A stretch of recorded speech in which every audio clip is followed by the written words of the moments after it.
major economists and economists here as well, should do in order to fight this current trend, because I've seen several news articles, from Bloomberg and Investing talking about, oh, unemployment is low, and we have, they're effectively talking about as if it was, as if we had a problem with that, about unemployment and wages as well.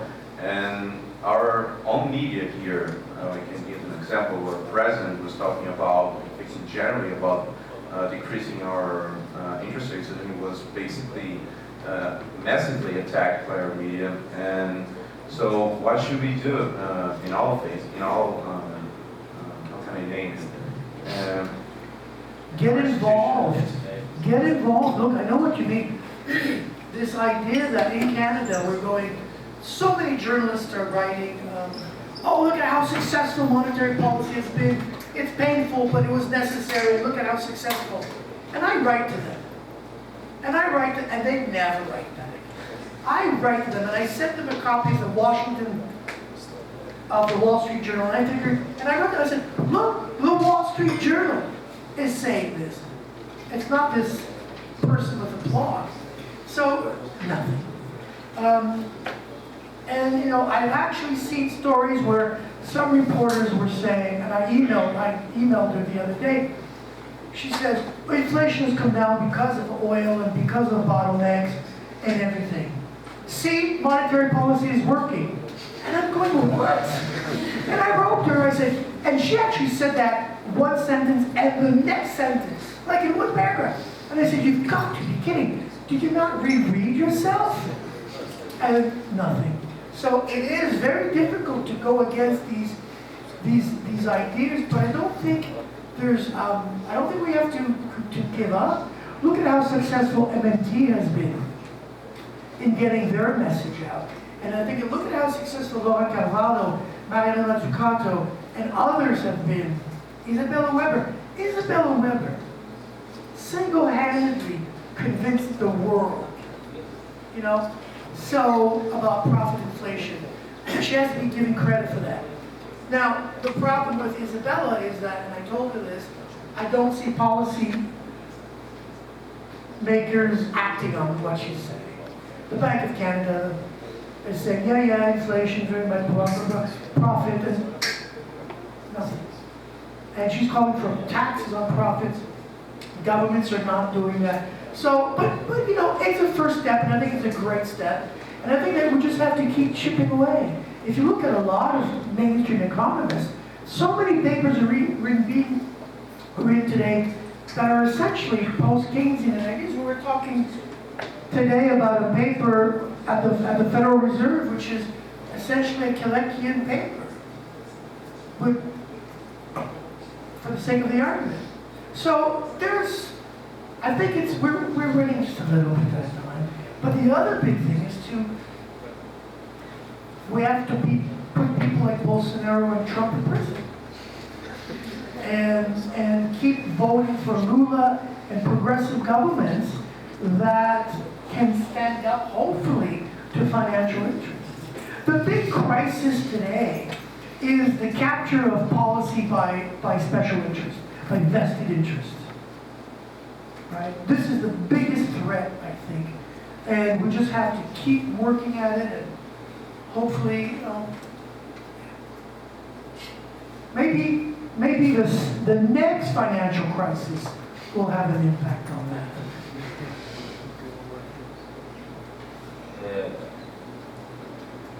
Good afternoon. My name is Watson. I have 4 questions. 4? He was greedy. What the hell are you? 4 questions to Professor Louis-Philippe Rochon. Let's go to it. Bubbles are a product of speculation, and regulations can prevent this. Can you suggest some type of regulation against speculation? No. Next question. We have to sit down. Let me answer, because I'll forget the question. We have to figure it out together, about sit down, maybe, one of the big things is, for buybacks, share buybacks that divert internal funds from firms from productive investments to financial interests. Stockhammer has written a lot on shareholder valuations. Companies value shareholders, shortism, profits over long run. And if you look at investments, real investment, it has come down, quite a lot. So there's a problem there. I think you should begin there. You should address issues of income distribution. You should regulate that. So all aspects of income distribution. You should prevent companies from borrowing for speculative purposes. You should, there's a million things that you can do. And these are really easily done. You just have to have the political will to do that, to stand up and say, the party's over. This is what Keynes was saying. Keynes was warned us about casino capitalism. And we're living in casino capitalism. This is exactly what we're living in. Second question. Changes in the interest rate don't alter consumption, but is correct to assume that the change in the rate affects families that increase, and the debt boom or bust affects consumption? I didn't quite understand. Can you ask that question in Portuguese? I'm sorry.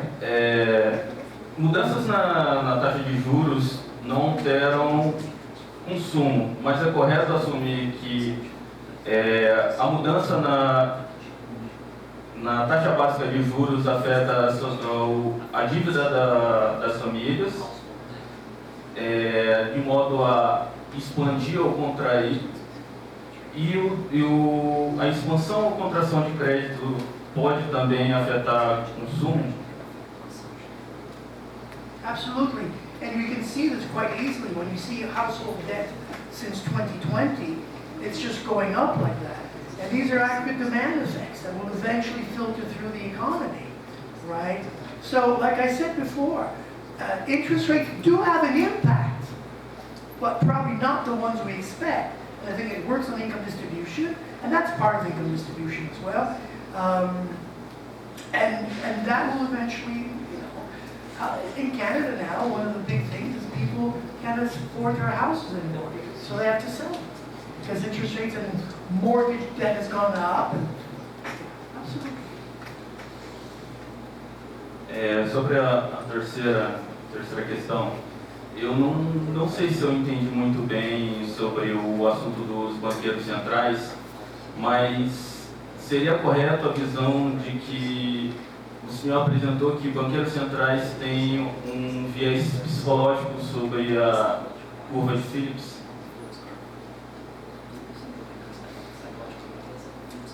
It's not psychological bias, it's just that they believe in it. Right? Central bankers cannot give up the basic construct of a Phillips curve or non-flat Phillips curve, because if they do, they've got nothing to say. You have to understand, you don't have monetary policy in these new consensus models if you don't have a Phillips curve. Keynesians would just say, oh yeah, you increase your interest rates and unemployment. It's about trying to get to full employment.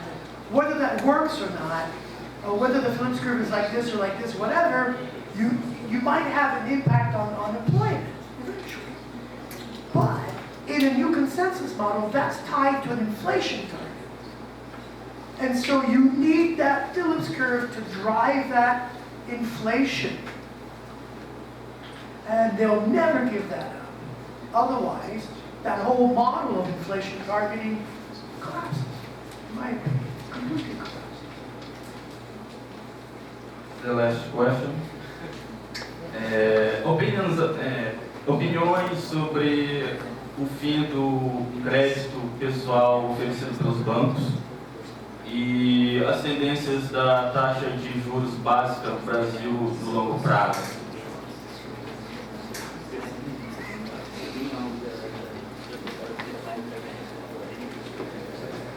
Yeah, so I think that what you've had in the last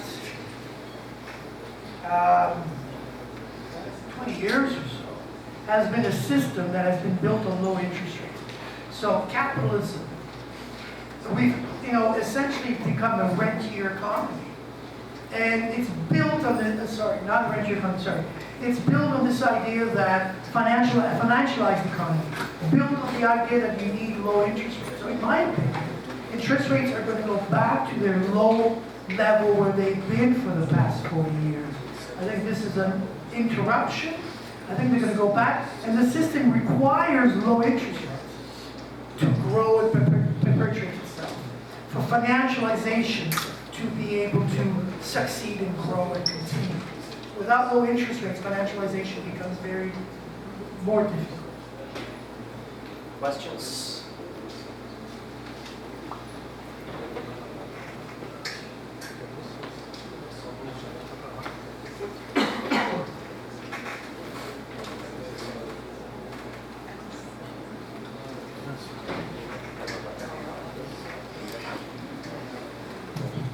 Hi, my name is Catherine. You said that you would have an answer for why the inflation rates keep on 2% level, even if the inflation target isn't useful at all, and I really want to hear that answer. Yeah, monetary policy is a threat. And we've heard central bankers say that. If you raise your wages, your wage demand, we are going to raise interest rates. And so what you've had for the past 30 years or so is sort of a Pyrrhic victory in a sense, because we've had a period of low or of social détente based on the notion of a threat that the central banks would always be ready to raise interest rates. And we know that if they raise interest rates, it will affect you, especially your debt levels, etc. I have friends of mine. Maybe you've seen these stories in Brazil, but now the newspapers are talking about. But I have friends of mine who their mortgage last year was $1,500 a month, and now it's $4,000. And that's a real threat. If you demand high wages, we'll raise interest rates, and your debt level, your payment, your service on your debt is going to go up.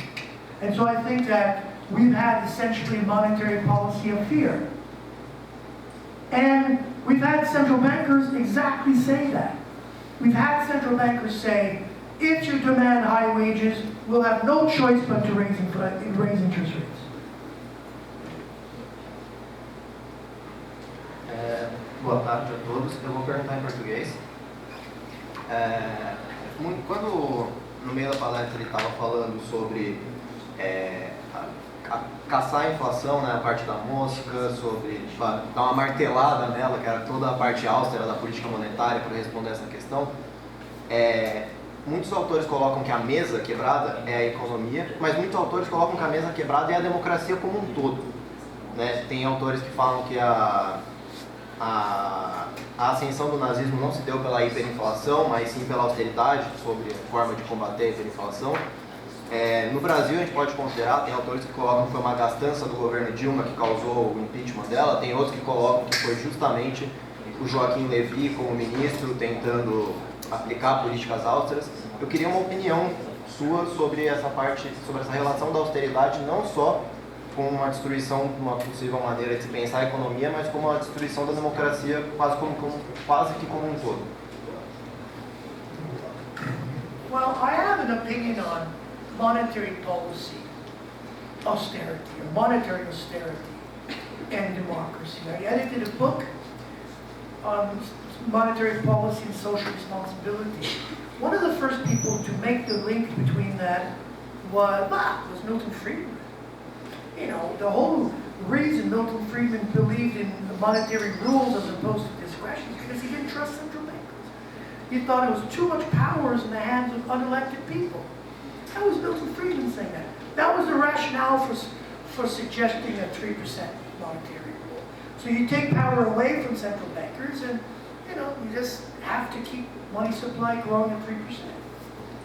I think he's right in that sense. Not about the rule itself, but about the idea that, there's a disconnect between, we're talking about men, usually it's white men, having control over monetary policy that can literally destroy lives. I have friends of mine, they're getting divorced because of monetary policy. Very true, because the interest rates have gone up, their mortgage has gone up, now they have to sell their houses, they're arguing, and they're just getting divorced over the whole thing. People losing jobs. In what world is it okay to say that impoverishing a population is okay for the sake of inflation? Inflation can be a problem. We can maybe not buy bread or beer, wine as much. But I think the solution to inflation from these models is worse. Imposing huge debt payments, and that's a problem from unelected. And the concept of independence, central bank independence, is just a ridiculous concept. So we have to be able to have, in Canada, the leader of the opposition, a conservative, called for the firing of the governor when interest rates are going up. And it was surprisingly, it's a populist leader. And he got completely attacked by the media. And saying, maybe not firing him, but you need to be able to coordinate better, to have less independence, to have, they have to be accountable to the basic principle of democracy is accountability. And yet we give the central bank a huge institution, carte blanche, do whatever they want. Questions?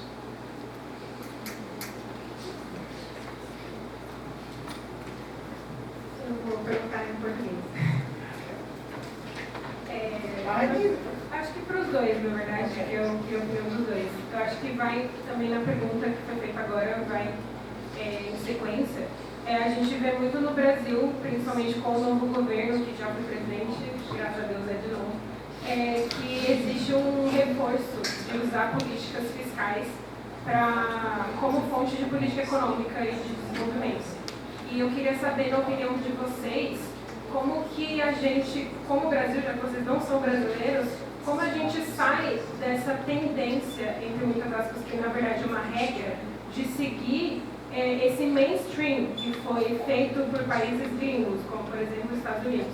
Porque, por exemplo, no livro da Maria Mazzucato, ela deixa bem claro que o Estado empreendedor é porque a política fiscal que realmente faz a política do país acontecer. Então, ela que faz a economia crescer. Então, eu queria saber, na opinião de vocês, como é que países como o meu, que são subdesenvolvidos e que estão sujeitos a essas políticas desde sempre, como a gente foge um pouco disso, como a gente cria um novo mainstream de política fiscal, talvez?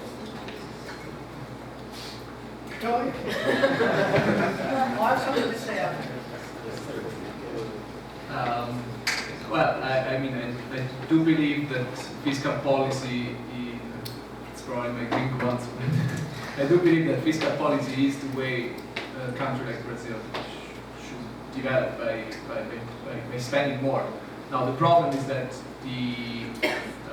Brazil, all Latin American countries, all middle income to low income countries are further constrained that they don't issue dollars or euros, so that's a problem. And I think that in general the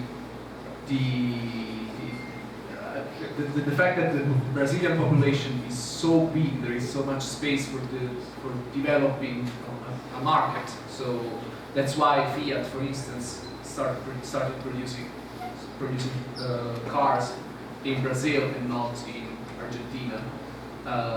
So, you know, kind of developing I think that the issue is not only using fiscal policy, but using also a mix of, you know, demand side and supply side policies to build the national industries. And I think Brazil is doing pretty well in this, in some sectors, especially in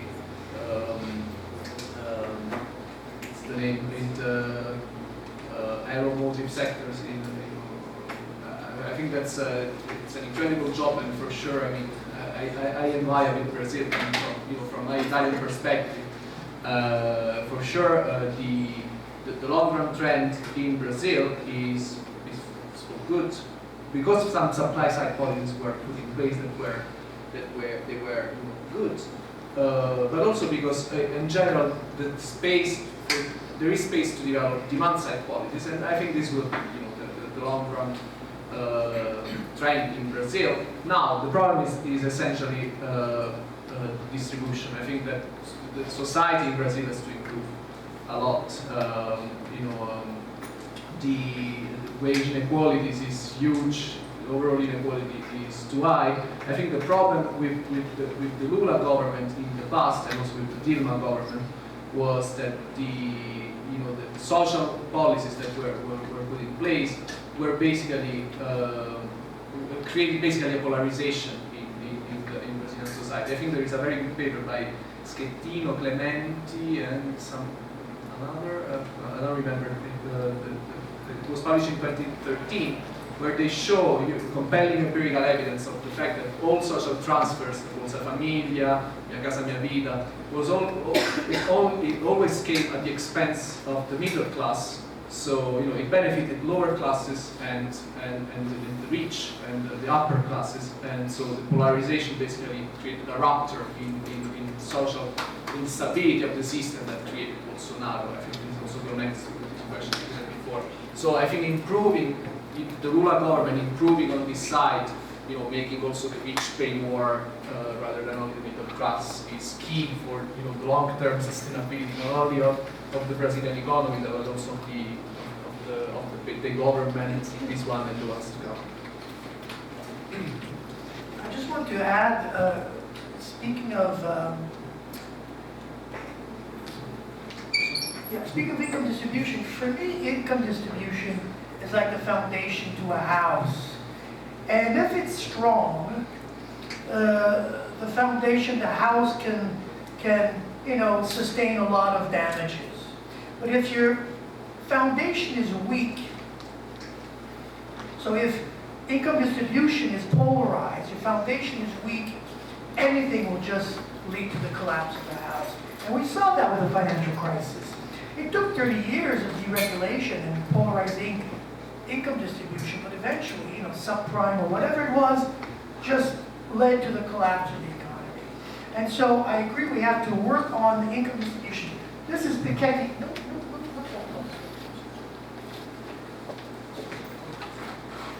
This is Piketty's graph that maybe you know, but this is again just stylized. This one, the one, this one, the red one. Oh, the red one. Okay. And this is Piketty's graph, and I find it very interesting. That, look at the level of, and this is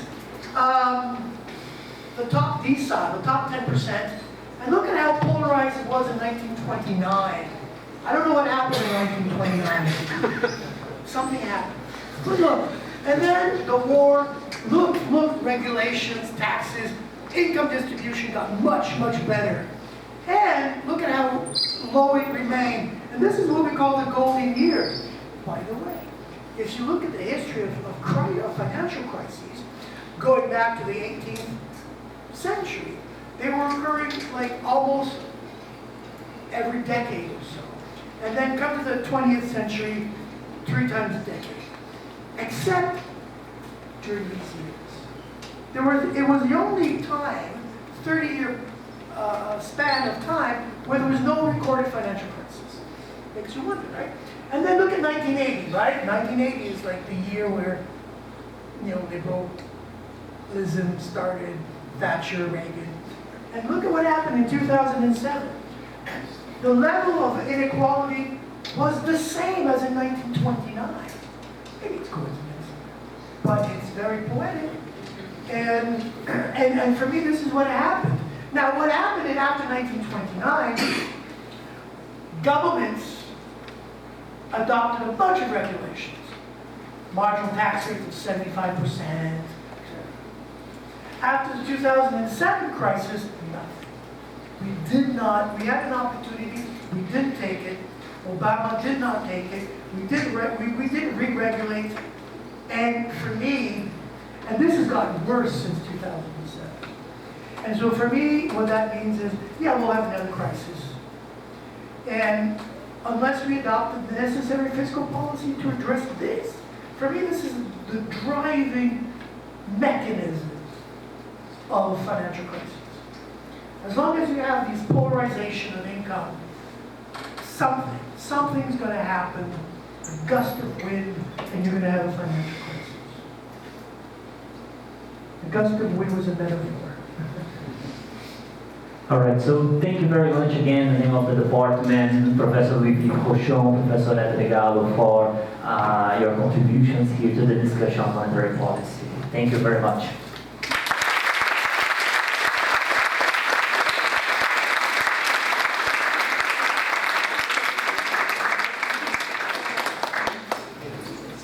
Pessoal, só para lembrar que a palestra das 19 horas vai ser totalmente online, tá? Então estaremos daqui a pouco lá, no ambiente virtual.